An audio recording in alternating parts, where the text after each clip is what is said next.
Hello बच्चों, good morning.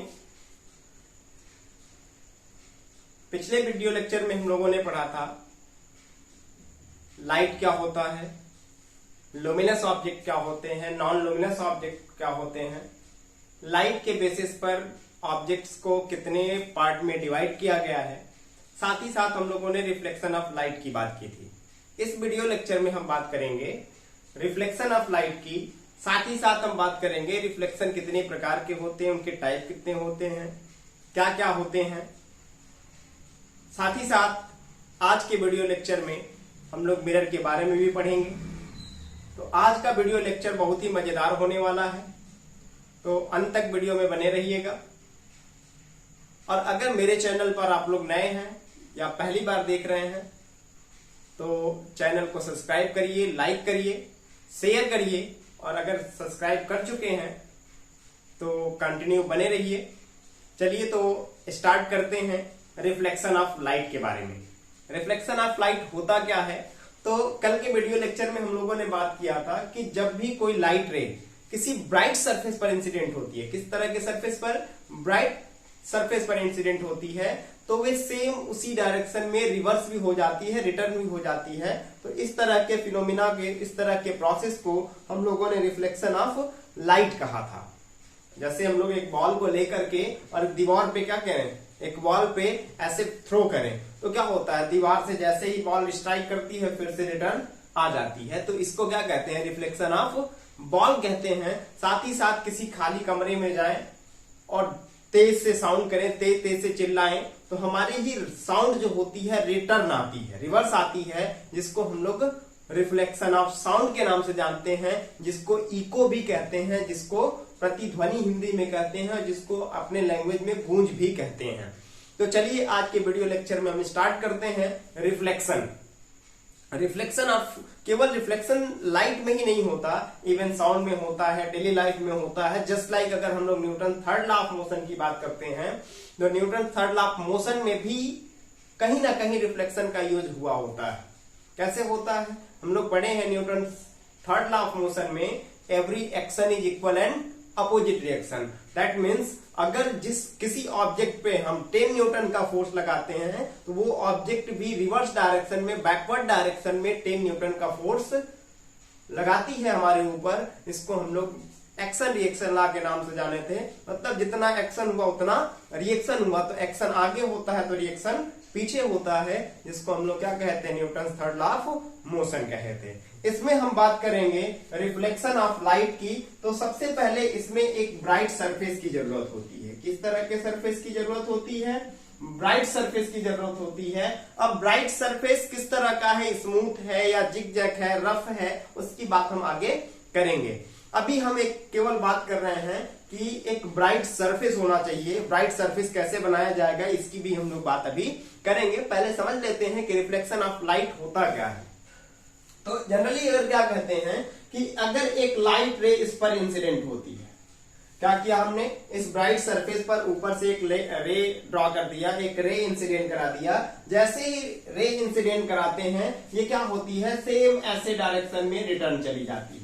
इसी process को क्या कहते हैं, रिफ्लेक्शन ऑफ लाइट कहते हैं। जस्ट लाइक क्या करें, जिस मिरर में, जिसको हम लोग घर पे कंघी करने के लिए जिस मिरर का यूज करते हैं, उसको लाइट में ले जाते हैं, धूप में ले जाते हैं, तो धूप में क्या होता है, सन की लाइट उस पर पड़ती है और देखते हैं दूसरे जगह पर एक स्पॉट उसका बन जाता है। बनता है कि नहीं बनता। तो इसका मतलब ये हुआ कि सनलाइट जब इस पर मिरर पर आकर के इंसिडेंट हुई, इंसिडेंट होने के बाद क्या होती है, किसी दूसरे डायरेक्शन में रिवर्स चली जाती है। इसी प्रोसेस को, इसी फिनोमेना को हम लोग क्या कहते हैं, रिफ्लेक्शन ऑफ लाइट के नाम से जानते हैं। तो देखा जाए, जो लाइट यहां पर आकर के स्ट्राइक कर रही है, इस लाइट को हम लोग इंसिडेंट रे कहते हैं। क्या कहते हैं, इंसिडेंट रे। और जो लाइट यहां से रिटर्न हो रही है, टकराने के बाद जा रही है, कोलाइड करने के बाद, फॉल्स होने के बाद इस सरफेस से रिवर्स जा रही है, इसको हम लोग रिफ्लेक्टेड रे कहते हैं। क्या कहते हैं, रिफ्लेक्टेड रे कहते हैं। क्लियर है। ये जिस पॉइंट पर ये आकर के इंसिडेंट हुई है, इस पॉइंट पर एक नॉर्मल ड्रा कर देते हैं, जिसका नाम होता है नॉर्मल। इसको क्या कहते हैं, नॉर्मल। ठीक है। नॉर्मल का मतलब अगर हिंदी में देखा जाए, इसको हम लोग हिंदी में आपतित किरण कहते हैं और इसको परावर्तित किरण कहते हैं, साथ ही साथ इसको अभिलंब कहते हैं। और ये जो ब्राइट सरफेस की बात कर रहे हैं, इसको जनरली अगर देखा जाए तो रिफ्लेक्टर कहा जाता है। क्या कहते हैं? रिफ्लेक्टर कहते हैं, जिसको हिंदी में क्या कहते हैं? परावर्तक पृष्ठ कहते हैं। क्लियर है? तो रिफ्लेक्टर क्या होता है, अभी हम लोग आगे वीडियो लेक्चर में बात करेंगे कि रिफ्लेक्टर आखिर कैसे बनाया जाता है, वो किस किस प्रोसेस से होकर के गुजारा जाता है कि ये जाकर के हमको एक ब्राइट सरफेस मिलता है, उसकी भी बात अभी हम लोग करेंगे। अब क्या देख रहे हैं कि ये जो नॉर्मल हम लोगों ने ड्रॉ किया है, नॉर्मल और इसके बीच, नॉर्मल और इंसिडेंट रे के बीच एक एंगल बना हुआ है।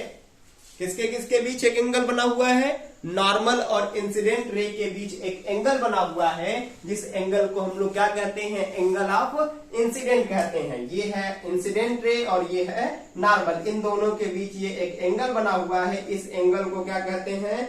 इंसिडेंट, एंगल ऑफ इंसिडेंट, या इंसिडेंट एंगल भी कहते हैं, इंसिडेंट एंगल। साथ ही साथ क्या देख रहे हैं कि ये रिफ्लेक्टेड रे जो है नॉर्मल के साथ यहां एक एंगल बना रही है, इसको क्या कहते हैं? Angle of reflection.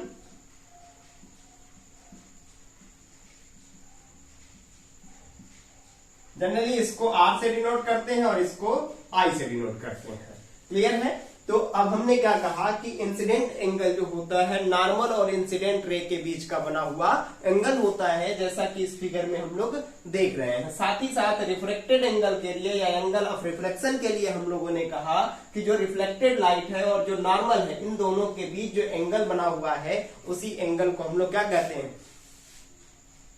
Angle of reflection कहते हैं। जनरली इंसिडेंट एंगल को आई से डिनोट करते हैं और रिफ्लेक्टेड एंगल को आर से डिनोट करते हैं। आई से डिनोट करने का सेंस ये है कि इंसिडेंट आई से स्टार्ट हुआ है, इसलिए इसका डिनोशन हम आई से कर रहे हैं, और रिफ्लेक्टेड जो है आर से स्टार्ट हुआ है, इसलिए हम इसका डिनोशन आर से कर रहे हैं।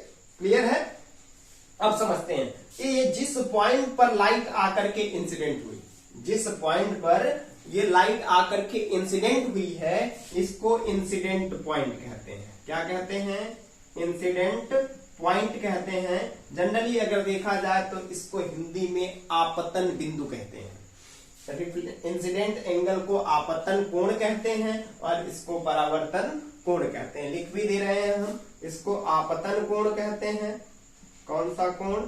आपतन कोण। और इसको परावर्तन कोण कहते हैं। ठीक है, चलिए देखते हैं। अब क्या देख रहे हैं कि इसके दो बेसिक लॉज भी होंगे रिफ्लेक्शन के। अगर देखा जाए लॉ ऑफ रिफ्लेक्शन की बात करेंगे कि कौन कौन से लॉ होते हैं रिफ्लेक्शन में, तो जनरली दो लॉ रिफ्लेक्शन ऑफ लाइट के होते हैं। कौन कौन सा लॉ? पहला क्या देख रहे हैं कि इंसिडेंट रे जो है और ये रिफ्लेक्टेड रे जो है और ये नॉर्मल, तीनों कहां पर लाई कर रहे हैं? एक ही पॉइंट पर, एक ही प्लेन में लाई कर रहे हैं। एक ही प्लेन में। किस प्लेन में? ऊपर वाले प्लेन में। अगर कोई भी सरफेस होता है तो क्या इस सरफेस की अगर बात किया जाए तो इसमें दो सरफेसेस होंगे। अगर इस हथेली की बात करें तो इसमें दो सरफेसेस होंगे, एक ऊपर का और एक नीचे का। तो जनरली नीचे वाला तो क्या है? पॉलिश्ड है। देख रहे हैं ये ऐसे लाइन लाइन ड्रा किया गया है, तो इसको पॉलिश कहते हैं। अभी आगे बात करेंगे किसका पॉलिश होता है। तो यह हो गया सरफेस पॉलिश, और ऊपर से लाइट आया है और ऊपर ही निकल गया है। मतलब क्या हुआ कि इंसिडेंट रे, रिफ्लेक्टेड रे और नॉर्मल तीनों एक ही प्लेन में लाई करते हैं। तो फर्स्ट लॉ की अगर बात करते हैं तो क्या कहेंगे? Incident ray, reflected ray and normal are lie at the same plane, at the same plane, या सेम पॉइंट भी कह सकते हैं, और उस पॉइंट को इंसिडेंट पॉइंट नाम दे देंगे, जैसा कि फिगर में हमने लिखा है। सेकेंड लॉ क्या होता है? अगर देखा जाए, क्या देख रहे हैं कि उस कंडीशन में हमेशा आई जो होता है आर के इक्वल होता है, यानी इंसिडेंट एंगल या एंगल ऑफ इंसिडेंट जो होता है हमेशा एंगल ऑफ रिफ्लेक्शन के इक्वल होता है। तो इसमें कह सकते हैं ऑलवेज एंगल ऑफ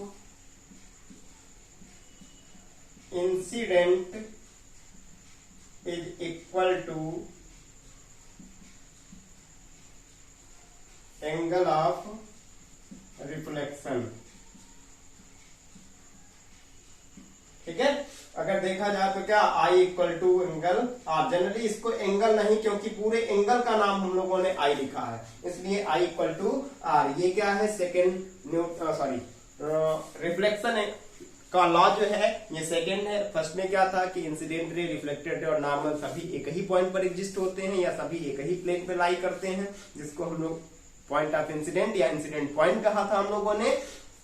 दूसरे में क्या कहा कि एंगल, अगर यहाँ 30 डिग्री पर हम लोगों ने लाइट इंसिडेंट कराया है नॉर्मल से, तो यहाँ का एंगल भी कितना मिलता है, 30 डिग्री ही मिलता है। अगर हम लाइट को 60 डिग्री पर इंसिडेंट कराते हैं तो यहाँ भी क्या होगा, 60 डिग्री पर ही लाइट इंसिडेंट होगा, सॉरी रिफ्लेक्ट होगा। तो इसको हम लोग क्या कहते हैं, लॉज ऑफ रिफ्लेक्शन सेकेंड कहते हैं। क्लियर है, चलिए समझते हैं। अब अगर बात किया जाए कि जनरली हम लोग लाइट रे को देखते हैं, हमारे पास जो अवेलेबल है, जिसके प्रेजेंस में हम किसी ऑब्जेक्ट को देख पाते हैं, किसी को फील कर पाते हैं, समझ पाते हैं कि कौन सा ऑब्जेक्ट रखा गया है, वो जनरली होता क्या है, लाइट रे होता है या बीम होता है। तो जनरली अगर बीम की बात करते हैं तो बीम में अगर बात किया जाए कि बीम क्या होता है, लाइट बीम की बात कर रहे हैं हम लोग। रे की बात हम लोगों ने की थी कि जो रे होता है वो छोटे छोटे एनर्जी पैकेट से मिलकर के बना होता है, जिसको हम लोग क्वांटा या फोटान कहते हैं, जिसकी एनर्जी h न्यू होती है। h जो होता है प्लैंक कांस्टेंट होता है। क्या कहा था हम लोगों ने, रे के लिए कहा था कि ये छोटे छोटे एनर्जी पैकेट से, किससे, एनर्जी पैकेट से बना होता है, जिसको क्वांटा या फोटान कहते हैं, और जिसकी एनर्जी जो होती है h न्यू होती है। h जो होता है प्लैंक कांस्टेंट होता है, और न्यू जो होता है फ्रीक्वेंसी होता है। अभी हम लोग आगे जब पढ़ेंगे तो इसके बारे में भी विस्तृत डील करेंगे, लेकिन यहां हम लोग समझ लेते हैं कि रे जो होता है एनर्जी पैकेट होता है, एनर्जी की ग्रुपिंग होती है, तब जाकर के रे बनता है, जो जनरली क्वांटा या फोटान के नाम से जानते, एनर्जी पैकेट को जानते हैं। इसकी एनर्जी जो होती है E equal to h nu होती है, जिसको आइंस्टीन ने E equal to mc square से बता दिया था कि लाइट को मैटर में और मैटर को लाइट में कन्वर्ट कर सकते हैं, जिसको उन्होंने रिलेशन का नाम दिया था mass energy equivalent, E equal to mc square दिया था। तो अब बात करते हैं कि ये जब रे है तो हमारे पास जो अवेलेबल होती है, जिसके प्रेजेंस में हम किसी ऑब्जेक्ट को देख पाते हैं, अपने आसपास में कौन कौन से ऑब्जेक्ट किधर किधर रखे हैं, उन सब के बारे में हम एनालाइज कर पाते हैं। तो वो एक्चुअल में लाइट होता है, लाइट बीम होता है या रे होता है। तो आप लोगों के मन में आ रहा होगा कि अरे यार लाइट रे होता है या लाइट बीम होता है। तो जनरली अगर हमारे पास देखा जाए, जो जिसकी लाइट में अभी हम वीडियो बना पा रहे हैं, जिसमें आप लोग पढ़ पा रहे हैं, जिसके हेल्प से आप देख पा रहे हैं, ये जनरली रे नहीं होता। ये रे की बंचिंग होती है, रे की ग्रुपिंग होती है, और जब रे की ग्रुपिंग होती है तो बीम बनता है, और बीम का मतलब लाइट। क्लियर है, बीम का फॉर्मेशन जो होता है रे की ग्रुपिंग से होता है, और रे का जो फॉर्मेशन हुआ है छोटे छोटे एनर्जी पैकेट से हुआ है, जिसको हम लोगों ने क्वांटा या फोटान कहा है। अब बात करते हैं यहां पर कि लाइट बीम क्या होता है। लाइट बीम की बात कर रहे हैं, लाइट बीम। तो क्या कहा हमने कि जब भी रे की ग्रुपिंग होती है, जब भी रे की बंचिंग होती है, या जब रे का बंडल बनता है, तो लाइट बीम का फॉर्मेशन होता है। तो क्या कहते हैं, the bundle of light rays, क्या चीज, light rays is called as light beam. ठीक है, बात क्लियर है? जब भी रेज की ग्रुपिंग होती है, किसकी ग्रुपिंग होती है? रेज की ग्रुपिंग होती है, तो क्या बनता है? लाइट बीम बनता है। ये भी अगर देखा जाए तो 3 टाइप्स का होगा। लाइट बीम जो होगा कितने टाइप्स के होंगे? 3 टाइप्स के होंगे। फर्स्ट जो होगा कन्वर्जिंग होगा, फर्स्ट जो होगा पैरेलल होगा। सेकेंड पैरेलल लाइट बीम इसको कहते हैं, पूरा लाइट बीम। सेकेंड जो होगा कन्वर्जिंग होगा, कन्वर्जिंग लाइट बीम। और ये जो होगा डाइवर्जिंग लाइट बीम। इसको पैरेलल का मतलब क्या होता है? समांतर किरण पुंज। समांतर बीम को हिंदी में पुंज कहते हैं। क्या कहते हैं? पुंज कहते हैं। कन्वर्जिंग का मतलब इकट्ठा करने वाला, अपसारी। क्या कहते हैं? अपसारी कहते हैं। और डाइवर्जिंग का मतलब फैलाने वाला, अभिसारी कहते हैं। क्या कहते हैं? अभिसारी कहते हैं और अपसारी कहते हैं। बात क्लियर है? समझते हैं कि आखिर पैरेलल लाइट बीम क्या होता है। पैरेलल लाइट बीम की अगर बात किया जाए तो अगर किसी लाइट सोर्स से लाइट आ रही है, क्या कह रहे हैं? अगर किसी लाइट सोर्स से लाइट आ रही है तो लाइट क्या मतलब? बीम है होगी। बीम का मतलब क्या हुआ? रे का बंडल बना होगा, रे की बंचिंग हुई होगी, ग्रुपिंग हुआ होगा, तभी जाकर के वो बीम में कन्वर्ट हुआ होगा। तो अगर किसी लाइट सोर्स से लाइट आ रही है और सभी रेज उसकी एक दूसरे के पैरेलल हैं, यानी इस तरह से हैं, तो इस तरह के लाइट बीम को हम क्या कहते हैं? पैरेलल कहते हैं। क्या कहते हैं इसको? पैरेलल लाइट बीम कहते हैं। क्या काम में? When all the light rays are parallel to each other, when all the light rays are parallel to each other, then the light beam is called as parallel light beam. क्या काम ने? जब सभी लाइट रेज, जब सभी किरणें समांतर होती हैं तो इस तरह के किरण पुंज को समांतर किरण पुंज कहते हैं। अब बात आती है कन्वर्जिंग की। कन्वर्जिंग का मतलब क्या होता है? बहुत दूर दूर से लाइट आकर के क्या हो रहा है? एक ही पॉइंट पर क्या हो जा रहा है? इकट्ठा हो जा रहा, फोकस हो जा रहा है। तो इस तरह के लाइट बीम को हम क्या करते हैं? तो क्या कहते हैं कि जब बहुत सारी लाइट रेज आकर के एक पॉइंट पे कन्वर्ज होती हैं, इकट्ठा होती हैं, तो इस तरह के लाइट बीम को कन्वर्जिंग लाइट बीम कहते हैं। इंग्लिश में अगर बात किया जाए तो when 2 or more than 2 light rays are converged at a point, then this type of light beam is called as converging light beam. तो इसमें क्या देख रहे हैं कि इधर से ये बहुत सारी लाइट आ रही हैं और क्या हो रही है? इस पॉइंट पर आकर के फोकस हो जा रही हैं, इस पॉइंट पर आकर के इकट्ठा हो जा रही हैं। तो इस तरह के लाइट बीम को हम क्या कहते हैं? कन्वर्जिंग लाइट बीम कहते हैं। क्लियर है? अब जस्ट इसका एक डाइवर्जिंग बचा हुआ है। तो डाइवर्जिंग में क्या होता है कि अगर बहुत सारी लाइट रेज एक ही पॉइंट से क्या हो रही है? डाइवर्ज हो रही है, फैल रही हैं, तो इस तरह के लाइट बीम को हम क्या कहते हैं? डाइवर्जिंग लाइट बीम कहते हैं। क्या काम ने? when 2 or more than 2 light rays are diverged from a point. क्या काम ने? when 2 or more than 2 light rays are diverged from a point, then this type of light beam is called as diverging light beam. That means अगर बहुत सारी प्रकाश की किरणें या दो से अधिक प्रकाश की किरणें एक ही पॉइंट से फैल रही हैं, ऐसे दूर दूर जा रही हैं एक दूसरे से, तो इस तरह के लाइट बीम को हम क्या कहते हैं? डाइवर्जिंग लाइट बीम कहते हैं। बात क्लियर है? यानी कि एक ही बिंदु से बहुत सारी प्रकाश की किरणें अगर कई सारी दिशाओं में फैल रही हैं, तो इस तरह के लाइट बीम को, इस तरह के लाइट की ग्रुपिंग को, लाइट रेज की ग्रुपिंग को हम क्या कहते हैं? डाइवर्जिंग लाइट बीम के नाम से जानते हैं। क्लियर है? अब समझते हैं कि types of reflection of light क्या होता है।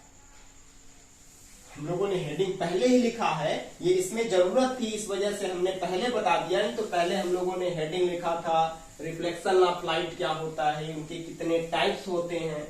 उन टाइप्स के बारे में हमें स्टडी करना था, लेकिन इन सब की जरूरत पड़ गई, इस वजह से हम लोगों ने पहले इनको पढ़ करके साइड हटा लिया। पहले ही हम लोगों ने समझ लिया कि होता क्या है, जब बीच में रिफ्लेक्शन या रिफ्लेक्शंस के टाइप में जब आएगा तो हम वहां कंफ्यूज नहीं होंगे कि अरे भैया ये क्या होता है, सर ने तो ये बताया ही नहीं और पहले टॉपिक पढ़ा दिए, फिर इसको बाद में बता रहे हैं, तो इस तरह से कंफ्यूजन क्रिएट हो जाएगा। इस वजह से हमने पहले ही कन्वर्जिंग, डाइवर्जिंग और पैरेलल लाइट बीम क्या होती है, इनकी बात हम लोग पहले ही सॉल्व कर ली है। चलिए देखते हैं।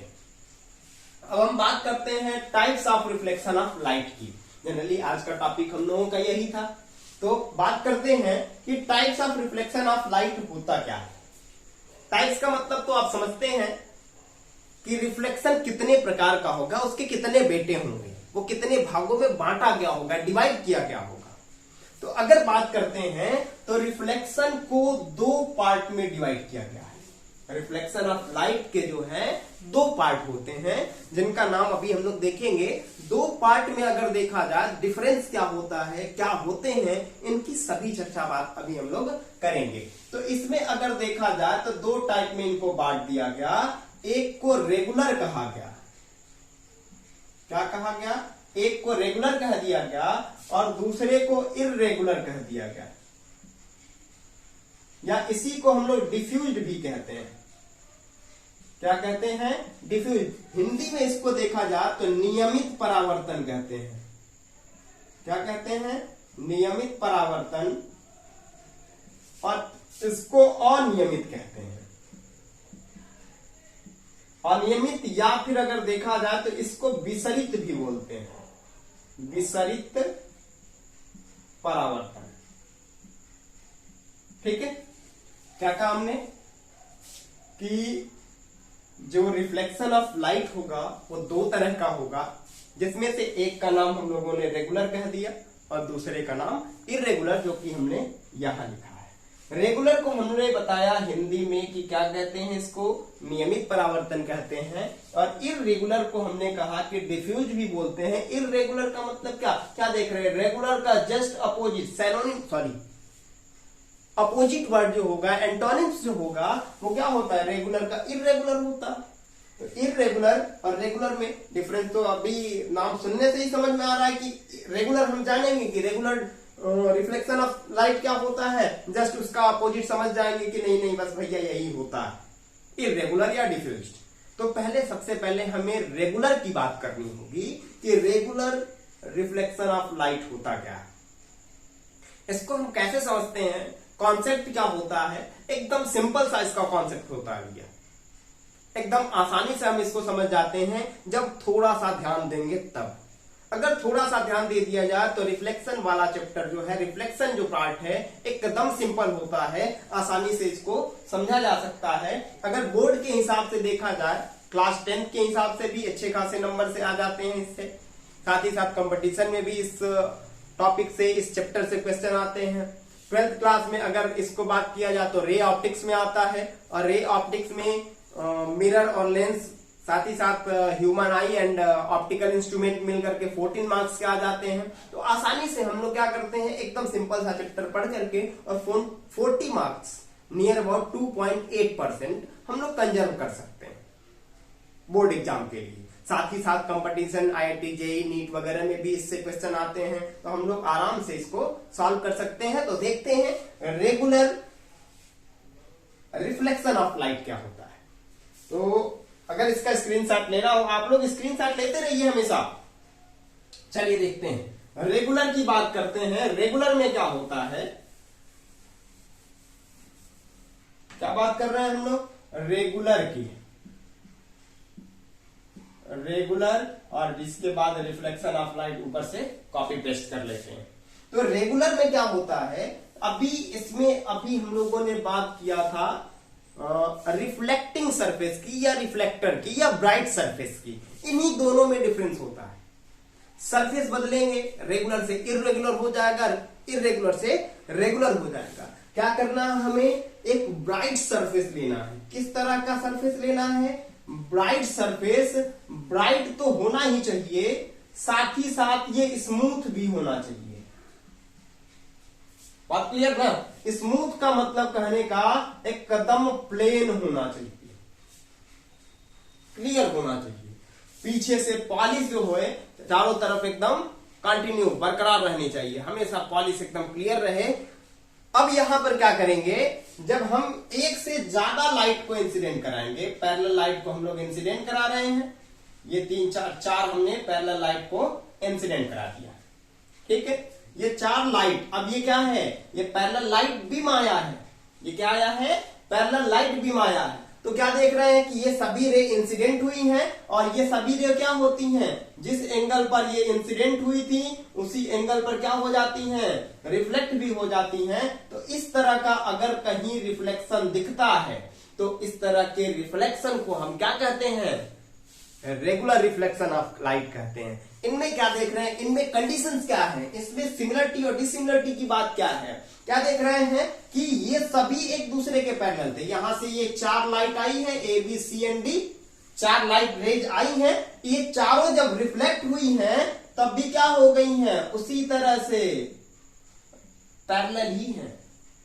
क्या है, देख रहे हैं कि यहां जिस तरह से आई थी उसी तरह से सेम रिटर्न भी गई हैं। तो इस तरह के रिफ्लेक्शन ऑफ लाइट को हम क्या बोलते हैं, नियमित परावर्तन बोलते हैं, रेगुलर रिफ्लेक्शन ऑफ लाइट कहते हैं। बात क्लियर है। अगर हम यही बात कर लेते हैं डिफ्यूज की,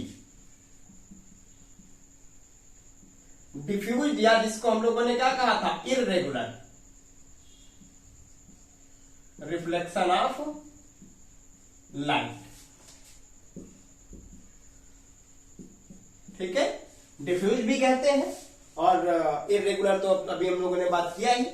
तो क्या होगा, जस्ट इसी का क्या होगा, अपोजिट होगा, क्योंकि रेगुलर का अपोजिट क्या होता है, इररेगुलर होता है। तो अगर इररेगुलर की बात करते हैं तो इसमें भी हम सरफेस तो लेंगे, सरफेस हमारा होगा, बट ये जो सरफेस होगा, हम लोगों ने ब्राइट की बात की थी, इसमें सिमिलरिटी ब्राइटनेस होगी बट पहले से कम होगी, कम हो सकती है। कम कैसे होगी, नीचे का पॉलिश बदल देते हैं, पॉलिश ही कम कर देते हैं, तो उस कंडीशन में इसकी ब्राइटनेस कम हो जाएगी। साथ ही साथ इसमें हम लोगों ने स्मूथ की बात की थी, बट ये स्मूथ नहीं होगा, यानी कि किस तरह का होगा, जिग जैग होगा।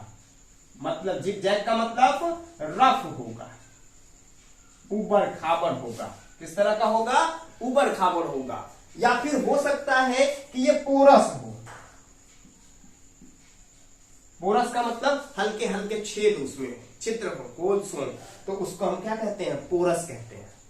क्लियर है, चलिए देखते हैं इसमें क्या होगा कि अगर ये हम पैरेलल लाइट इंसिडेंट कराते हैं, इस पे क्या कराते हैं, बहुत सारी पैरेलल रेज अगर इंसिडेंट कराते हैं तो इसमें क्या होगा, रिफ्लेक्ट होने के बाद जो हमें लाइट बीम मिलेगी, अब क्या होगा, रिफ्लेक्ट होने के बाद सभी, यहां तो देख रहे हैं कि जब इंसिडेंट हुआ है तो सभी क्या है, पैरेलल इंसिडेंट हुआ है, लेकिन जब रिफ्लेक्ट होगा तो ये इधर चला जाएगा, ये इधर चला जाएगा, ये इधर जा सकता है, ये इसको कट कर जाएगा।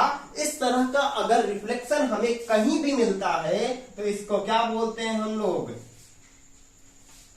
क्या बोलते हैं, इररेगुलर रिफ्लेक्शन ऑफ लाइट कहते हैं। जनरली अगर बात किया जाए कि इररेगुलर और रेगुलर कहां कहां हम देख सकते हैं घर पे, कैसे प्रैक्टिकल कर सकते हैं घर पे, तो आराम से इसका प्रैक्टिकल हम कर सकते हैं। घर पे क्या करना है, जो जनरली जिसको हम फेस देखने के लिए घर में जिस मिरर का यूज करते हैं, किसका यूज करते हैं, जिस मिरर का यूज करते हैं उसको ले लेते हैं, उस पर एक टॉर्च जला देते हैं। ऐसे ये मिरर लिया हमने, ये मिरर हो गया हमारा, इस पर नीचे से एक ऐसे लाइट टॉर्च जला दिया। ये क्या है, देखिए फिगर नहीं दिख रहा होगा, चलिए इसको मिटा देते हैं, स्क्रीनशॉट पहले ले लीजिएगा आप लोग। ये हम लोगों का एक मिरर ले लिया हम लोगों ने, क्या करना है, इस पर एक यहां से टॉर्च जला दिया। टॉर्च जैसे ही जलाते हैं तो क्या देखते हैं, जितना लाइट इधर गया था उतना इधर लाइट हमें रिफ्लेक्ट होकर के मिलती है। तो इस कंडीशन में जो रिफ्लेक्शन हो रहा है, इस रिफ्लेक्शन को क्या बोलते हैं, रेगुलर रिफ्लेक्शन ऑफ लाइट कहते हैं। अगर हम लोग बात करते हैं इररेगुलर को कहां देख सकते हैं, तो घर में क्या है, ये एक वॉल है, क्या है, दीवार है जिसपे पुट्टी वगैरह किया गया, पुट्टी हुआ है, साथ ही साथ पेंट हुआ है, यानी वो हल्का हल्का शाइन कर रहा है, चमक रहा है। जब लाइट उस पर जलती है तो वो क्या करता है, लाइट को रिफ्लेक्ट करता है, क्या करता है, रिवर्स डायरेक्शन में रिफ्लेक्ट करता है, लेकिन उतना ज्यादा नहीं कर पाता।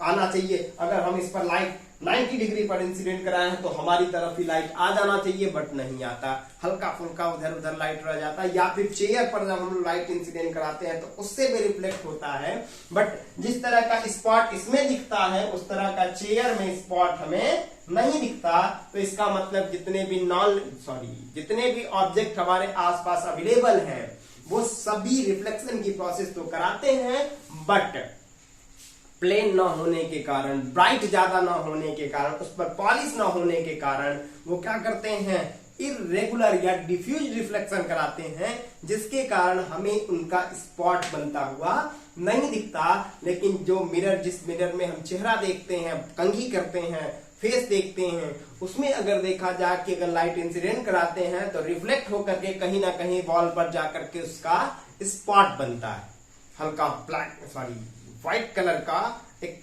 स्पॉट बनता है, वहां लाइट की ब्राइटनेस और ज्यादा होती है। लाइट की ब्राइटनेस क्या हो जाती है, वहां और ज्यादा हो जाती है। तो इस तरह के रिफ्लेक्शन ऑफ लाइट को क्या कहते हैं, रेगुलर। क्या कहते हैं, इस तरह का ये जो बना हुआ है इसको रेगुलर कहते हैं। क्या कहते हैं, regular reflection of light. Clear है। और इसको क्या बोलते हैं हम लोग, इरेगुलर बोलते हैं, या डिफ्यूज भी उसी को कहते हैं, इरेगुलर रिफ्लेक्शन ऑफ लाइट। ठीक है, कोई प्रॉब्लम नहीं। चलिए नेक्स्ट टॉपिक जो हमारा होगा वो मिरर होगा, जिसका आप लोग कल से ही बेसब्री से इंतजार कर रहे हैं।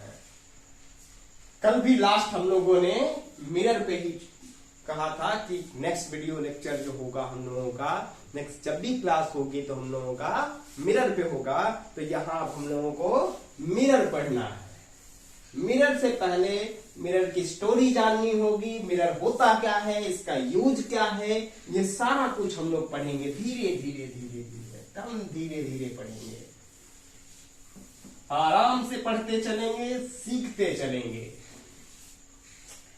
चलिए देखते हैं क्या पढ़ना है हमको, मिरर पढ़ना है। क्या पढ़ना है, मिरर। मिरर जिसको हिंदी में हम लोग क्या कहते हैं, दर्पण कहते हैं। और कहा जाता है कि दर्पण कभी झूठ नहीं बोलता। सही बात है, जो उसके सामने रहता है वही दिखाता है। तो ऐसा नहीं कि जो सामने हमारा फेस है तो ये बैक का फिगर बनाएगा, ऐसा नहीं है। मिरर हमेशा सच बोलता है। चलिए बात करते हैं मिरर की। तो मिरर में अगर देखा जाए, इसके पहले की स्टोरी जान लेते हैं। मिरर की बात करते हैं तो ये जनरली ग्लास से बना होता है। किससे बना होता है, ग्लास से बना होता है। अब ग्लास की बात करते हैं कि आखिर ग्लास होता क्या है, ये बनता कैसे, आखिर ग्लास को हम मिरर क्यों कहते हैं। ग्लास तो जनरली हम लोगों के घरों पे खिड़की दरवाजे में लगे हुए दिख जाते हैं, जिसमें आर पार दिखता है, वो ट्रांसपेरेंट होता है। तो आखिर मिरर रिफ्लेक्ट क्यों करता है, आखिर कर क्या दिया जाता है इसके साथ कि ये लाइट को दूसरे साइड जाने नहीं देता, या फिर ये अलग तरह का कोई ग्लास है। बट ऐसा नहीं है, ये वही ग्लास है जहां तक आप पहुंच रहे हैं, जो खिड़की दरवाजे के पास पहुंच रहे हैं, बल्ब में लगा होता है उसके पास पहुंच रहे हैं, ये वही ग्लास है। उसी ग्लास से मिरर भी बनाया जाता है, लेकिन बनाने की टेक्निक कुछ अलग होती है। अब पहले समझते हैं कि ये ग्लास किससे बना होता है। ग्लास को अगर जनरली देखा जाए तो SiO2, दैट मीन्स रेत, यानी जिसको हम लोग बालू कहते हैं, SiO2, सोडियम और कैल्शियम। सोडियम ये वही सोडियम है जो ऑक्सीजन के साथ रिएक्ट करके बर्न आउट हो जाता है। जब इन तीनों को एक साथ लेकर के और 1500 डिग्री सेल्सियस से लेकर 1500 से 2000 डिग्री सेल्सियस तक जब गर्म करते हैं, क्या करते हैं, हीट करते हैं, तो क्या बनता है, ग्लास का ग्लास बनता है। कोई जरूरी नहीं है, इसमें इम्प्योरिटीज भी होती हैं, उनको विभिन्न टेक्निक से, बहुत सारे डिफरेंट मेथड से उनके अंदर के जो अशुद्धियां मिली होती हैं, इम्प्योरिटी जो मिली होती हैं, उनको बाहर निकाल लिया जाता है। परफेक्टली ऐसा नहीं होता कि जब तीनों को इतना डिग्री सेल्सियस पर हीट करते हैं तो डायरेक्ट हमें ग्लास बनता है। इसमें बहुत सारी इम्प्योरिटीज भी होती हैं, जिनको बहुत सारे प्रोसेस से, बहुत सारे टेक्निक से उनको अलग कर लिया जाता है, जिसको केमिस्ट्री में पढ़ाया जाएगा। ठीक है, चलिए तो बात करते हैं। हम लोगों ने ग्लास भी बना लिया, लेकिन हमें बनाना है मिरर। क्या बनाना है, मिरर बनाना है। अभी हम लोगों ने ग्लास बनाया। कैसे बनाया ग्लास, जब रेत को, सोडियम को और कैल्शियम को 1500 से लेकर के 2000 डिग्री सेल्सियस तक गर्म किया, बहुत ज्यादा गर्म हो जाएगा। हम लोग अगर इतना हीट हम लोगों के बॉडी को दे दिया जाए तो तुरंत बर्न आउट होकर के राख में बदल जाएंगे, इतना ये टेम्परेचर है। जनरली ये इलेक्ट्रिक फर्नेसेस होती हैं, विद्युत भट्टियां होती हैं, जिसको आर्क भट्टी के नाम से जानते हैं, आर्क फर्नेसेस के नाम से जानते हैं। उनसे इतना टेम्परेचर दे पाना पॉसिबल। अब हम एलपीजी से इसको लगे बनाने, घर पे जो गैस सिलेंडर रखा हुआ है उससे हम लगे इन तीनों को हीट करने, तो इतना टेम्परेचर कभी होगा ही नहीं, कभी ग्लास बनेगा ही नहीं। सबसे बड़ी बात है कि SiO2 जो बालू है वो पिघलेगा ही नहीं। अब कांच में तो हमें बालू अलग अलग दिखता नहीं है, बट बना तो है वो बालू से ही। तो हमें क्या करना होगा, ये प्रोसेस कराने के लिए इलेक्ट्रिक फर्नेसेस की जरूरत होगी, आर्क फर्नेसेस की, आर्क भट्टी की जरूरत होगी, जिससे हम इतना नियर अबाउट टेम्परेचर दे सकते हैं। इससे ज्यादा भी टेम्परेचर दे पाते हैं, जो कि किससे संभव हो पाता है, इलेक्ट्रिक फर्नेसेस से संभव हो पाता है। हम लोग ऐसे या लकड़ी से, चूल्हे से हम लोग इसको क्या करने लगते हैं, गर्म करने लगते हैं किसी कंटेनर में रख करके, ये कभी बनेगा नहीं उस मेथड से। हमें क्या करना होगा, आर्क फर्नेसेस से इतना डिग्री का टेम्परेचर देना होगा, तब जाकर के ये बनेगा। चलिए मिरर की कहानी अब समझते हैं। अभी तो हम लोगों ने ग्लास के बारे में कहा, ग्लास होता क्या है इसके बारे में भी हम लोगों ने बात कर ली, किससे इससे बना होता है ये भी हम लोगों ने पढ़ लिया। अब हम बात करते हैं कि ये किसी के घर का एक खिड़की है। क्या है, एक खिड़की है, और खिड़की में क्या होता है, इस तरह से एक ग्लास लगा होता है। ठीक है, तो इस ग्लास में देखा जाए तो दो सरफेसेस होंगे। ये क्या होता है, ट्रांसपेरेंट होता है। इस साइड से देखते हैं तो पीछे का दिखता है, उस साइड से देखते हैं तो आगे का दिखता है। ये ट्रांसपेरेंट होता है। इसको हम क्या करते हैं, जैसे ये सरफेस हो गया, ये ग्लास कोई हो गया, ग्लास का कोई टुकड़ा हो गया, इसको क्या कर देते हैं, एक साइड में पॉलिश लगा देते हैं। क्या लगा देते हैं, एक साइड में पॉलिश कर देते हैं और दूसरा साइड छोड़ देते हैं। क्या करते हैं, तो ये हम लोग अब इसको क्या किया, अभी फ्लैट रखा है, इसको ऐसे रखेंगे। अब क्या कर दिया हम लोगों ने, इसको ऐसे रख दिया। दूसरे साइड, बैक वाले साइड में क्या करना, हमें पॉलिश करना है। अब पॉलिश किस चीज की करेंगे, अब ऐसा तो नहीं होगा कि मोची के पास जाएंगे, जूता पॉलिश वाला पॉलिश लाएंगे और इनके पीछे पॉलिश कर देंगे, ऐसा तो होगा नहीं। हमें कोई ना कोई दूसरा पॉलिश यूज करना होगा। तो जनरली क्या करते हैं, इसके पीछे सिल्वर, किसकी पॉलिश करते हैं, सिल्वर की पॉलिश करते हैं, चांदी की पॉलिश करते हैं, या फिर मरकरी की पॉलिश करते हैं।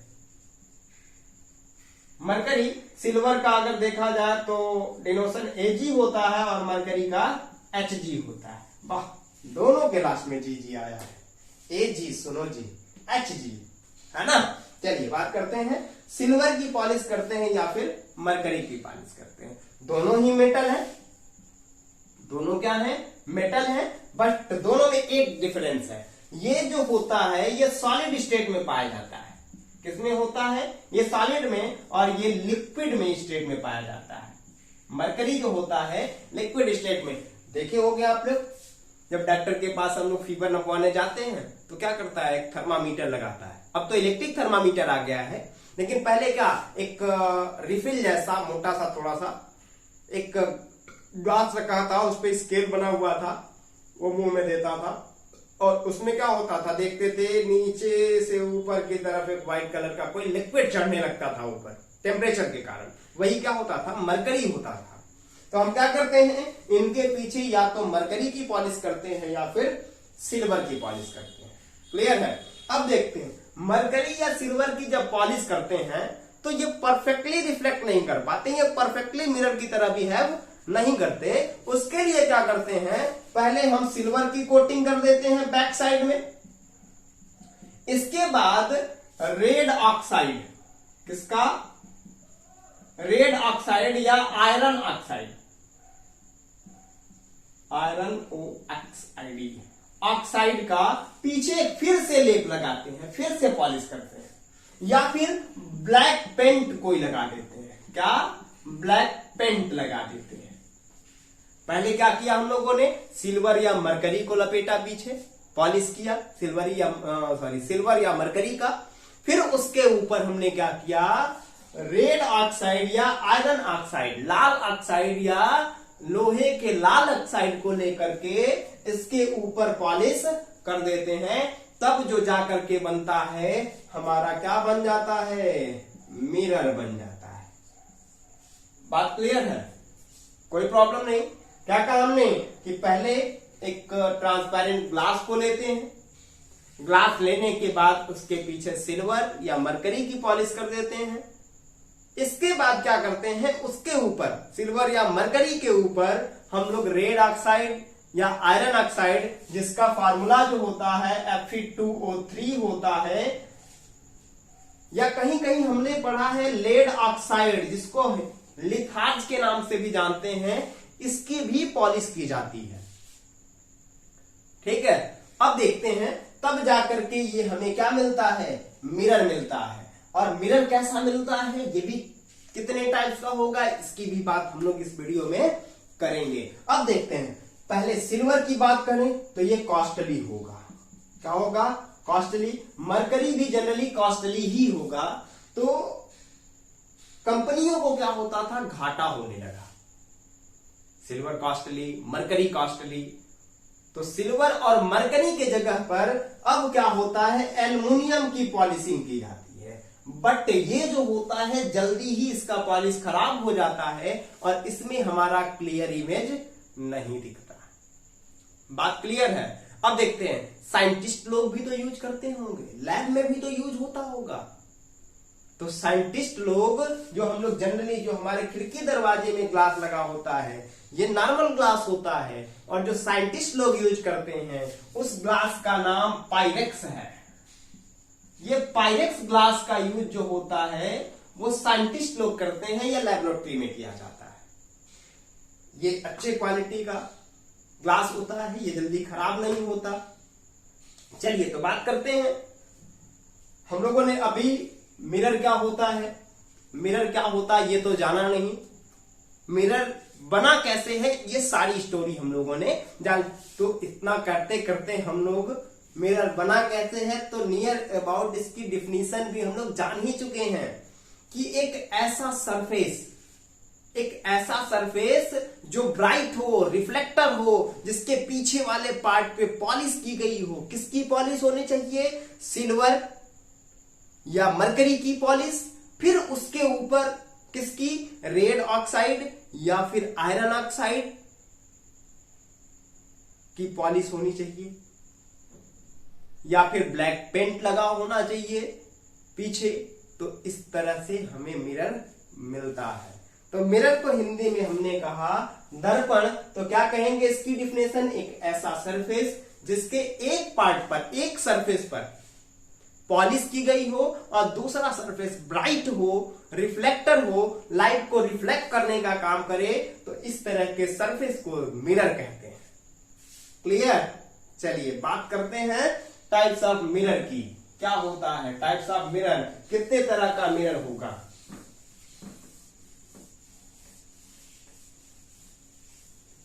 कितने तरह का मिरर होगा, ठीक है। तो अगर हम बात करते हैं टाइप्स ऑफ मिरर की,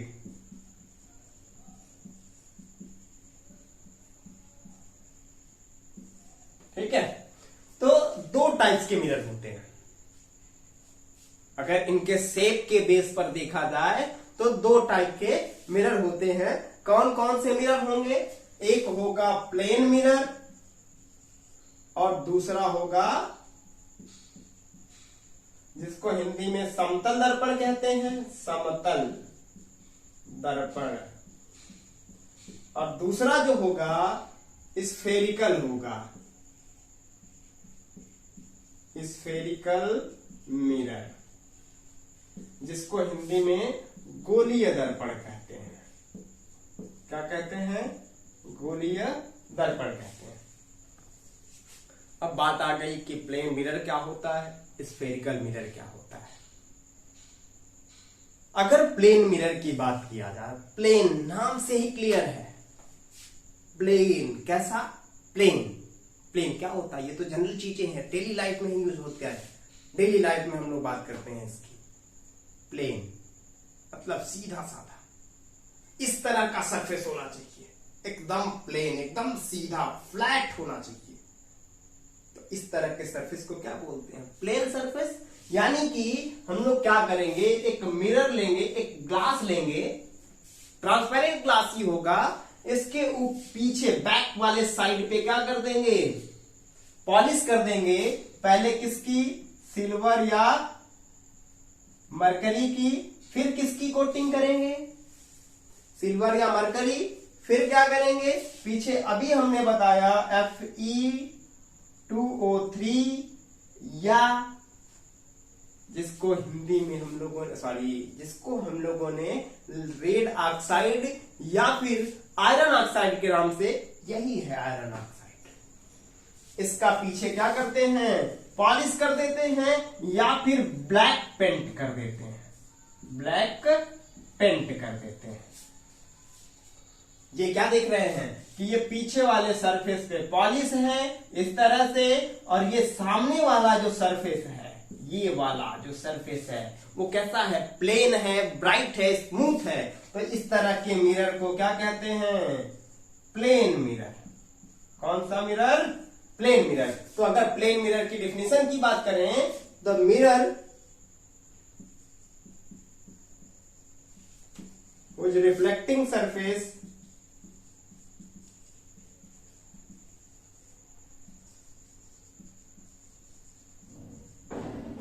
is plane is called as,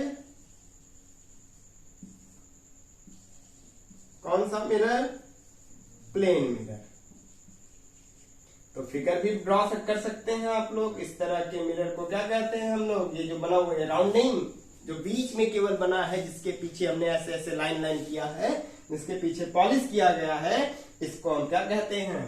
plane mirror. चलिए नेक्स्ट बात करते हैं हम लोग स्फेरिकल मिरर की। किसकी बात करते हैं?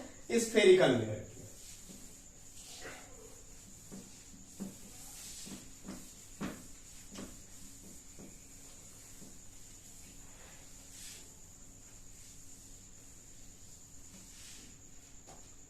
नेक्स्ट बात हम लोग करेंगे सेकेंड टाइप जो था स्फेरिकल, स्फेरिकल मिरर की। ठीक है। स्फेरिकल मिरर जो होता है, स्फीयर, नाम क्या है? स्फेरिकल मतलब स्फीयर से बना होगा, किसी स्फीयर से ही बना होगा ये स्फेरिकल मिरर। नाम से ही बात पता चल रहा है। स्फेरिकल मींस स्फीयर प्लस कल, कट करके बना होगा। किससे कट करके बना होगा? किसी स्फीयर से कट करके जो बनाया गया होगा उसको हम क्या बोलेंगे? Spherical mirror. क्या बोलेंगे? एक ले लेते हैं हॉलो ग्लास स्फीयर। क्या ले लिया हम लोगों ने? ये हॉलो ग्लास स्फीयर है। कैसा है? खोखला है, अंदर से, अंदर खाली है। मतलब एक बल्ब जो 100 वाट का आता है, ऊपर से क्या होता है? बॉल जैसा होता है, वो केवल है, लेकिन पूरा राउंड शेप में है। इस तरह का राउंड शेप एकदम बॉल की तरह है, अंदर से खोखला है। ये हॉलो ग्लास स्फीयर है। इसी को हम क्या करते हैं? दो पार्ट में कट कर देते हैं। कहीं से भी कट कर सकते हैं, कोई जरूरी नहीं है कि इसको इसके सेंटर से ही हमें कट करना, कोई जरूरी नहीं है। क्या करना हमको? कहीं से भी इसको कट हम कर सकते हैं, कोई जरूरी नहीं है कि इसको सेंटर से ही कट करना है, एकदम बीच से ही कट करना है। बात क्लियर है। तो एक साइड हम लोग हटा देते हैं, इधर एक दूसरा स्फीयर भी ले लेते हैं, दूसरा वाला देख रहे हैं, इसका भी एक पार्ट हमने कट, इसका इस साइड वाला पार्ट हटाए हैं, इसका इधर वाला पार्ट हटा देते हैं। एक के बाहर वाले सरफेस पे हम पॉलिश कर देते हैं, क्या कर देते हैं, बाहर सरफेस पर, और एक के अंदर वाले सरफेस पे हम लोग पॉलिश कर देते हैं। तो ये जो दोनों बना हमारा, इसको हटा दिया हम लोगों ने काट करके, किससे बनाया, हॉलो ग्लास स्फीयर से बनाया। एक ये पार्ट रहा, दूसरा पार्ट ये रहा, जिसके आउटर सरफेस पे एक हमने पॉलिश कर दिया, जिसके एक इनर सरफेस पे हमने पॉलिश कर दिया। तो जो बना वही क्या होता है, स्फेरिकल मिरर होता है। अगर इनके डिफिनेशंस की बात करते हैं तो क्या कहते हैं, the spherical mirror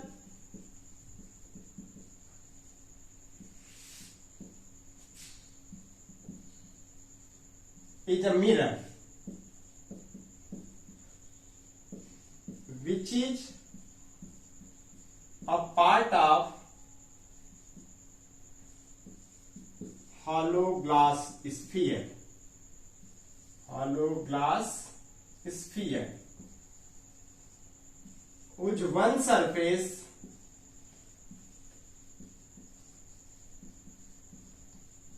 is polished and other surface is reflector. Bracket में क्या लिखेंगे, ब्राइट। रिफ्लेक्टर कौन सा सरफेस होता है, ब्राइट इज कॉल्ड एज कौन सा, स्फेरिकल मिरर। बात क्लियर है। तो क्या क्या हमने एक हॉलो ग्लास स्फीयर लिया था, ये एक हम लोगों ने ले लिया हॉलो ग्लास स्फीयर, ठीक है, ये हम लोगों ने लिया हॉलो ग्लास स्फीयर। एक ग्लास स्फीयर था जो अंदर से खोखला था, इसका एक पार्ट हमने बीच से कट करके निकाल दिया, जो बचा हुआ पार्ट है उसी को क्या कहेंगे, हॉलो ग्लास स्फीयर का कटा हुआ पार्ट बोलेंगे, या फिर इसी को हम लोग स्फेरिकल मिरर बोलते हैं। हमने डेफिनेशन लंबा चौड़ा लिखा कि the spherical mirror is a mirror. Spherical mirror नाम से क्लियर है कि it is a mirror which is a part of hollow glass sphere, जो हॉलो ग्लास स्फीयर का एक पार्ट होता है, which one surface is polished, जिसका एक सरफेस, क्या देख रहे हैं, इसका आउटर सरफेस पॉलिश्ड है, which one surface is polished and other surface is reflector, इसका अंदर वाला सरफेस पॉलिश्ड है और इसका बाहर वाला था, इसका अंदर वाला रिफ्लेक्टर था। इधर बाहर वाला पॉलिश्ड है, अंदर वाला रिफ्लेक्टर है, इसका अंदर वाला पॉलिश्ड है, बाहर वाला रिफ्लेक्टर है। तो इस तरह के मिरर का हमने नाम दिया स्फेरिकल मिरर। स्फेरिकल मिरर की बात करते हैं तो ये भी दो टाइप्स के होंगे। कितने टाइप्स के, एक तो ये देख रहे हैं, दूसरा ये देख रहे हैं। इसको हम लोग कॉनकेव कहते हैं, क्या कहते हैं, कॉनकेव मिरर, और दूसरे को कॉन्वेक्स मिरर कहते हैं। बात क्लियर है। तो अभी हम बात करेंगे टाइप्स ऑफ स्फेरिकल मिरर की। अभी हमने यहाँ फिगर बनाया था, इसलिए हमने पहले ही थोड़ा सा इंट्रोडक्शन दे दिया इनका।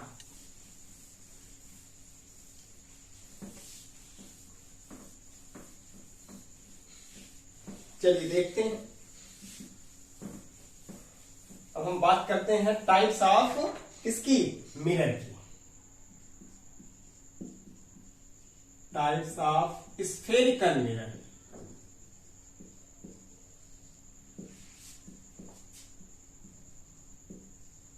ठीक है, तो हमने क्या कहा, there are two types of spherical mirror. कितने टाइप्स का, टू टाइप्स का होगा। एक होगा कॉनकेव मिरर और दूसरा जो होगा कॉन्वेक्स मिरर होगा। क्या होगा, कॉन्वेक्स मिरर होगा। कॉनकेव मिरर जिसको कन्वर्जिंग भी बोलते हैं, कन्वर्जिंग मिरर नाम से क्लियर है। लाइट बीम में हम लोगों ने पढ़ा है कि कन्वर्जिंग लाइट बीम क्या होता है, डाइवर्जिंग लाइट बीम क्या होता है। कन्वर्जिंग में हमने कहा था कि बहुत सारी लाइट अगर एक ही पॉइंट पर फोकस हो रही है, इकट्ठा हो रही है, तो इस तरह के लाइट बीम को क्या कहा था हम लोगों ने, कन्वर्जिंग। उसी के कॉन्सेप्ट से यहाँ भी हम लोग इस मिरर का नाम कन्वर्जिंग मिरर कह रहे हैं। ऐसा इसलिए है क्योंकि कॉनकेव मिरर जो होता है वो लाइट को इकट्ठा करने का काम करता है, फोकस करने का काम करता है, इसलिए इसका नाम हम लोगों ने कन्वर्जिंग रख दिया। दूसरा जो होता है कॉन्वेक्स, जिसको डाइवर्जिंग कहते हैं, डाइवर्जिंग मिरर जस्ट इसका अपोजिट, यानी कि कॉन्वेक्स मिरर जो होता है वो लाइट को फैलाने का काम करता है, एक ही पॉइंट से दूर दूर भेजने का काम करता है, इसलिए हम इसको क्या कहते हैं, कॉन्वेक्स मिरर को डाइवर्जिंग मिरर भी बोलते हैं। चलिए देखते हैं आखिर कॉनकेव मिरर क्या होगा और ये कॉन्वेक्स मिरर क्या होगा। कॉनकेव मिरर दो हम लोगों ने ये कटिंग पार्ट बना दिया, हॉलो ग्लास स्फीयर का ये दो कट करके पार्ट हम लोगों ने बनाया है। एक के आउटर सरफेस में हम लोगों ने पॉलिश कर दिया और दूसरे के इनर वाले सरफेस पे हम लोगों ने पॉलिश कर दिया। आउटर सरफेस कहने का सेंस है कि इसका स्फीयर इधर बनेगा तो ये बाहर ही निकल गया, और इसका स्फीयर इधर बनेगा तो ये क्या हो गया, अंदर हो गया। इस वजह से हम इस सरफेस की बात कर रहे हैं इनर सरफेस की, और इस सरफेस की बात कर रहे हैं आउटर सरफेस की, OUTER, आउटर सरफेस। और ये क्या होगा, इनर सरफेस। तो अब इनकी बात करते हैं कॉनकेव मिरर की। तो मिरर की डिफिनेशन एकदम सिंपल सा लिखेंगे कि the mirror, the spherical mirror whose outer surface is polished and inner surface is reflector। क्या कहेंगे, the mirror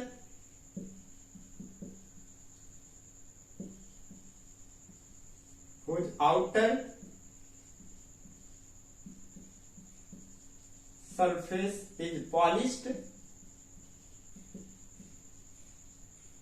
and inner surface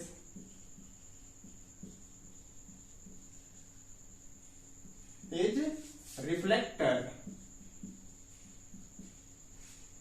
Reflector is called as concave mirror. ठीक है, ये क्या हो गया, ये हम लोगों ने कॉनकेव की डिफिनेशन पढ़ ली। चलिए देखते हैं, ये हम लोगों ने कॉनकेव की डिफिनेशन पढ़ लिया। It is also called as, कौन सा, कन्वर्जिंग मिरर। ऊपर भी हम लोगों ने लिखा है यहाँ पे कि कॉनकेव मिरर को कन्वर्जिंग मिरर के नाम से जानते हैं। ठीक है, अब हम लोग बात करते हैं इनकी। किनकी, इनको क्या हमने बताया, ये होंगे, इनका नाम होगा कॉनकेव मिरर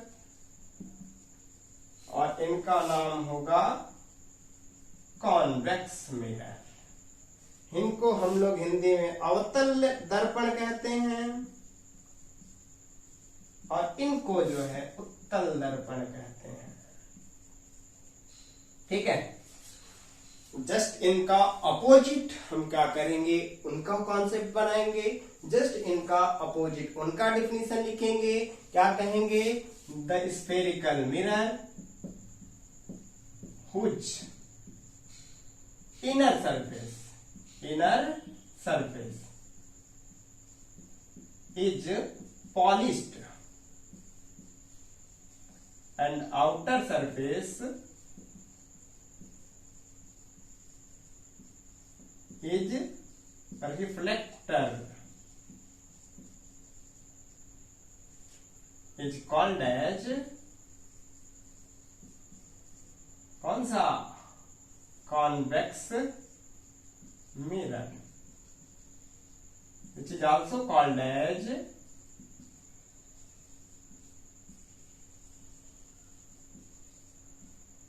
diverging mirror।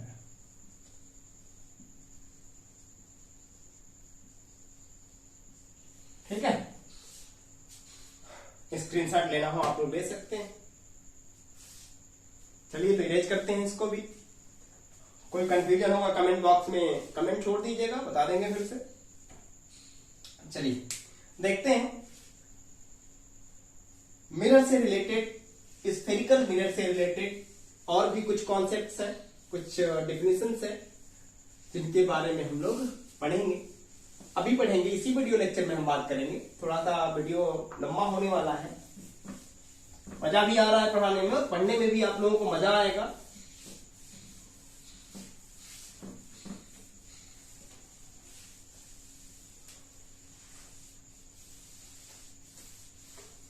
चलिए देखते हैं, हम लोग बात करते हैं सम डिफिनीशंस।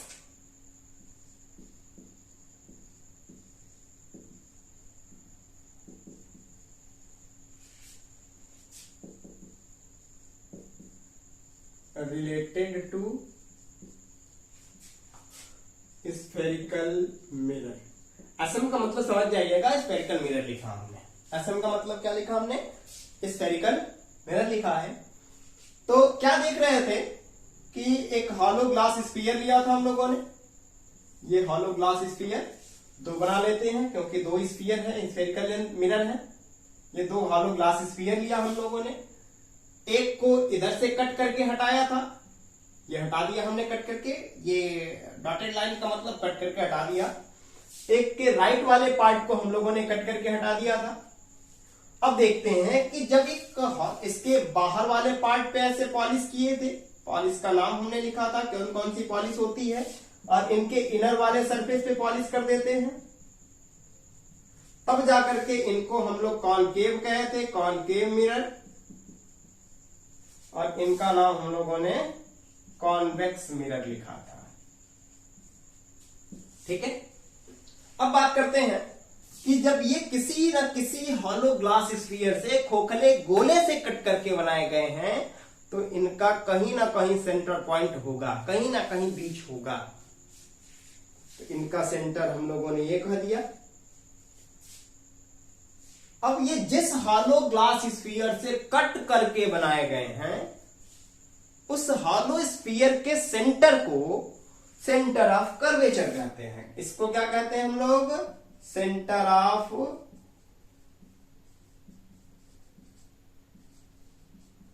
कर्वेचर कहते हैं। तो क्या कहेंगे अगर हम लोग सेंटर ऑफ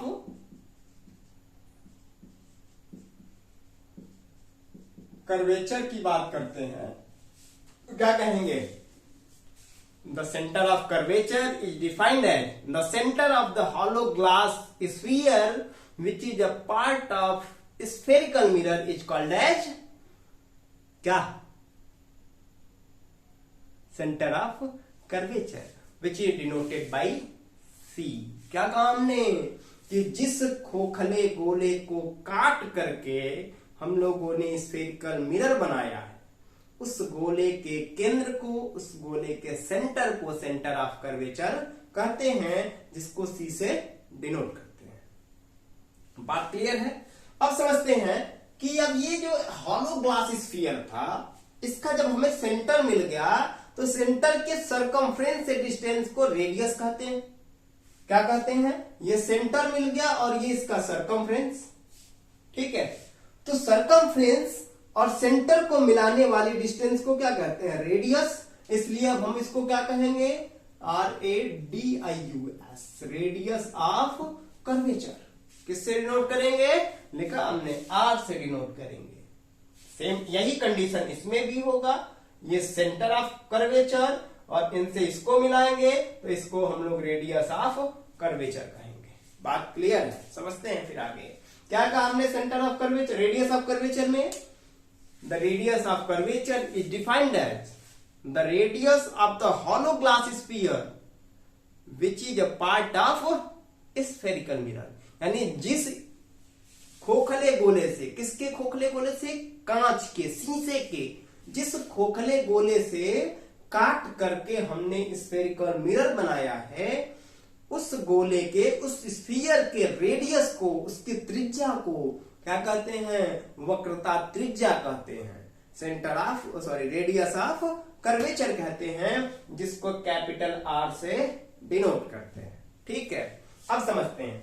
ये हम लोगों ने क्या देखा कि यहां से यहां तक कट करके ये एक पार्ट हमने बनाया है और यहां से यहां तक कट करके हम लोगों ने ये एक पार्ट बनाया है।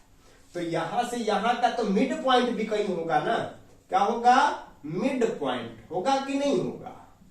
ये मिड पॉइंट होगा। इसी मिड पॉइंट को हम लोग पोल ऑफ द मिरर कहते हैं। पोल ऑफ मिरर कहते हैं। बात क्लियर? क्या कहा हमने कि the mid point of the spherical mirror, the mid point of the spherical mirror is called as pole of the mirror. Clear है? यानी कि गोलीय दर्पण जिससे काट करके जिस स्फीयर से बनाया गया है, ये स्फीयर से, तो गोलीय दर्पण के मध्य बिंदु को क्या कहते हैं? पोल ऑफ द मिरर कहते हैं, और इसको हम लोग P से डिनोट करते हैं। क्लियर है? कोई दिक्कत नहीं है। अब बात करते हैं, यहां से यहां तक की भी कुछ डिस्टेंस होगी, कुछ लेंथ होगी, जिसको हम लोग अपार्चर बोलते हैं। क्या बोलते हैं? द्वारक बोलते हैं। किसका द्वारक? दर्पण का। किसका? दर्पण का द्वारक कहते हैं। द्वारक का मतलब अगर कहा जाए तो सिंपल लैंग्वेज में दरवाजा। क्या होगा? लाइट इधर से अगर देखा जाए तो इसके ऊपर लाइट जाएगा तो इस पर पड़ेगा, इसके ऊपर नहीं पड़ेगा। तो मतलब क्या हुआ? इतना ही रास्ते से आ करके और लाइट इस पर इंसिडेंट हो सकता है। इस पर भी इतने ही रास्ते से क्या हो सकता है? लाइट इस पर इंसिडेंट हो सकता है। तो इसको हम लोग क्या कहते हैं? Aperture of the mirror. चलिए, क्लियर है? चलिए फिर बात करते हैं हम लोग फोकस की। मेन पॉइंट हम लोगों का है फोकस। अब फोकस की बात क्या होती है इसको भी समझ ही लेते हैं। डिफाइन फोकस, प्रिंसिपल फोकस जिसको कहते हैं हम लोग। केवल फोकस नहीं कहते, क्या कहते हैं? प्रिंसिपल फोकस कहते हैं। क्या कहते हैं? Principal focus. ठीक है, चलिए तो दो मिरर हम लोग बना लेते हैं। एक कॉनकेव है, दूसरा कॉन्वेक्स है। दो स्पीकर, ये फिगर हम लोगों ने बना लिया। अब देखिए, समझते हैं, एक चीज वहां छूट गया था। ये सेंटर है, ये पोल है। ये पोल है, ये सेंटर है, सेंटर ऑफ कर्वेचर है। तो हम लोग क्या, एक इस एक्सिस को, ये जो लाइन बनी है, ये दोनों में ये अलग अलग है, इसको हम लोग प्रिंसिपल एक्सिस बोलते हैं। क्या बोलते हैं? Principal axis. इसकी डिफिनेशन क्या होगी कि क्या देख रहे हैं? सेंटर ऑफ कर्वेचर और पोल को मिला रही है। The line joining the centre of curvature and pole of the mirror is called as principal axis. यानी एक ऐसी लाइन जो पोल को, ध्रुव को, इसको हिंदी में ध्रुव बोलते हैं, खंभा नहीं बोलते हैं, ध्रुव बोलते हैं। पोल का मतलब तो हम लोग बिजली के खंभे की बात समझ लेते हैं, तो ध्रुव कहते हैं। क्या कहते हैं? ध्रुव कहते हैं। ध्रुव और केंद्र को, वक्रता केंद्र को मिलाने वाली जो लाइन है, जो रेखा है, उसी को क्या कहते हैं हम लोग? प्रिंसिपल एक्सिस बोलते हैं। ठीक है, चलिए तो इसको हम मिटा दे रहे हैं इसमें से। अब क्या करते हैं? दोनों मिरर पर पैरेलल लाइट इंसिडेंट करा देते हैं। कैसी लाइट इंसिडेंट कराना हमको? पैरेलल। इस पर भी पैरेलल लाइट इंसिडेंट करा देते हैं। तो हम जानते हैं कि ये क्या करता है? ये कॉन्वेक्स है, सॉरी कॉनकेव है, कॉनकेव मिरर। और कॉनकेव मिरर को ही हम लोगों ने कन्वर्जिंग कहा था, कन्वर्जिंग मिरर कहा था ना। तो ये क्या करेगा? ये लाइट को एक पॉइंट पर फोकस करने का काम करेगा। क्या करेगा? एक पॉइंट पर इसको फोकस, एक पॉइंट पर ला करके इकट्ठा करने का काम करेगा। तो जिस पॉइंट पर ये इकट्ठा करेगा ना, उसी को क्या कहते हैं? प्रिंसिपल फोकस कहते हैं। तो क्या कहते हैं कि when parallel light incident on the spherical mirror after reflection meet at a point on the principal axis which is called as the principal focus। यानी कि जब समांतर, जब पैरेलल लाइट इंसिडेंट होती है किसी भी मिरर पर, तो रिफ्लेक्शन के बाद जिस पॉइंट पर मीट करती हैं, किसके? प्रिंसिपल एक्सिस के जिस पॉइंट पर मीट करती हैं, उसी को क्या कहते हैं? प्रिंसिपल फोकस कहते हैं। इसको जनरली हम लोग कैपिटल F से डिनोट करते हैं। अब देखते हैं, इनकी कहानी की बात समझते हैं। ये तो हम जानते हैं कि ये कौन है? कॉन्वेक्स है, कॉन्वेक्स मिरर। कौन सा है? कॉन्वेक्स, जिसको डाइवर्जिंग भी कहा गया था, डाइवर्जिंग मिरर भी कहा गया था। कहा गया था ना, डाइवर्जिंग का मतलब फैलाने का काम। तो ये क्या करेगा, ये इस लाइट को इधर भेज देगा, तो इसको हम लोग पीछे की तरफ ज्वाइन कराएंगे। किधर की तरफ ज्वाइन कराएंगे, पीछे की तरफ ज्वाइन करा देंगे। तो क्या देख रहे हैं कि ये इस पॉइंट से डाइवर्ज होता हुआ लग रहा है। क्या हो रहा है, डाइवर्ज होता हुआ लग रहा है। प्रिंसिपल एक्सिस के जिस पॉइंट से लाइट डाइवर्ज होता हुए हमें लगे, उस पॉइंट को ही क्या कहते हैं, प्रिंसिपल फोकस कहते हैं ना। The point on the principal axis from which the light ray get diverged is called as principal focus। या फिर ऐसे कह सकते हैं, the when parallel light incident on the convex mirror it get diverted from a point on the principal axis।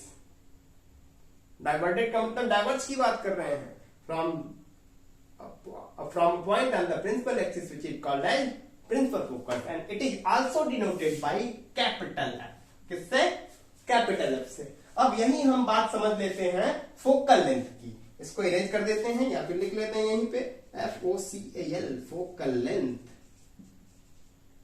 Focal length इसको small f से denote करते हैं, इसको हम लोग मिटा लेते हैं।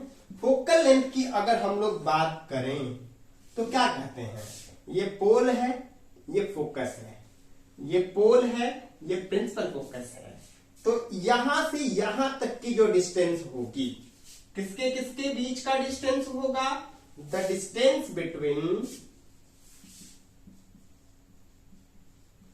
Between pole and focus, pole and principal focus is called as क्या, फोकल लेंथ। बात क्लियर है।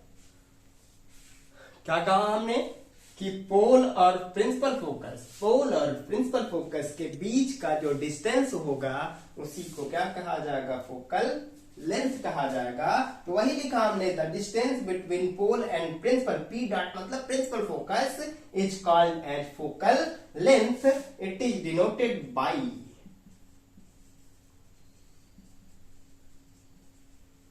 Small f।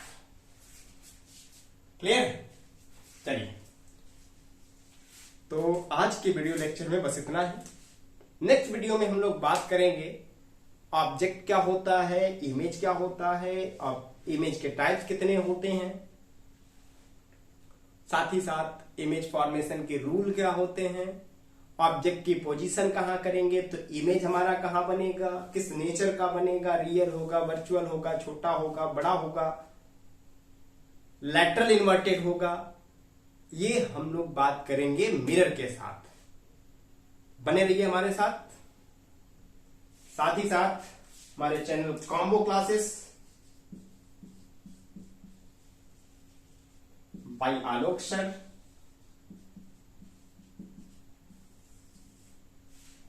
पर बने रहिए। लाइक करिए, सब्सक्राइब करवाइए, करिए, शेयर करिए वीडियो को जितना अधिक से अधिक हो सके। चलिए तो मिलते हैं फिर नेक्स्ट क्लास में। धन्यवाद।